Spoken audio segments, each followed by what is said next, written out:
Ողջույն եւ բարի գալուստ Փիսոն podcast։ Ձեզ հետ կրկին Փիսոն է։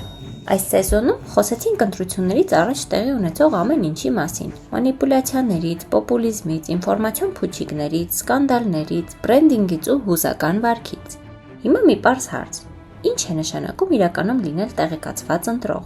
Սկսենք նրանից, ինչ դա չի նշանակում։ Տեղեկացված ընտրող լինելը չի նշանակում իմանալ բոլոր քաղաքական խոսքերը, չի նշանակում հետևել բոլոր բանավեճերին եւ չի նշանակում ունենալ կատարյալ տեղեկատվություն։ Տեղեկացված ընտրող լինելը նշանակում է ընդամենը 3 բան։ Առաջինը՝ դու հասկանում ես, որ քեզ վրա ազդում են մեխանիզմներ, էմոցիաներ, ֆիլտրեր, բրենդինգ, սոցցանցեր, ու դու դա չես շփոթում իրականության հետ։ Երկրորդը՝ դու փորձում ես տեսնել ոչ միայն խոսքը, այլև վարքը, պատմությունը եւ հետևանքները։ Այսինքն ոչ թե միայն ինչ են ասում, այլ նաև ինչ է եղել եւ ինչ կարող է լինել։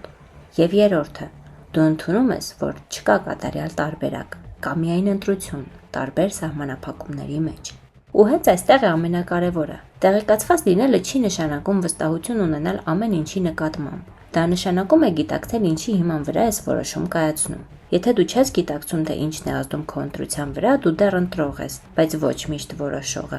Իսկ տեղեկացված ընտրողը նա չէ, ով ամեն ինչ գիտի։ Տեղեկացված ընտրողը նա է, ով հասկանում է, երբ իրեն փորձում են ուղղորդել։ Ընտրությունը միայն քաղաքական գործողություն չէ։ Դա քո մասնակցությունն է այն իրականությանը, որտեղ դու ապրում ես։ Քո ձայնը քո ազդեցությունն է, եւ եթե դու չես օգտագործում այդ ազդեցությունը, այն օգտագործվում է առանց քեզ։ Ու եթե դու հասար մինչև այս կետը, արդեն գիտես, այս ամենը պարզապես դիտելու համար չէ։ Գնա ընտրության, ոչ թե որովհետև քեզ ասում են, այլ որովհետև դու հասկանում ես, որ եթե դու չես ընտրում, ուրիշներն են ընտրում քո փոխարեն։ Ես Փիսոն եմ, ու հիշեք, տեղեկացված լինելը արժեք ունի միայն այն ժամանակ, երբ այն վերածվում է գործողության։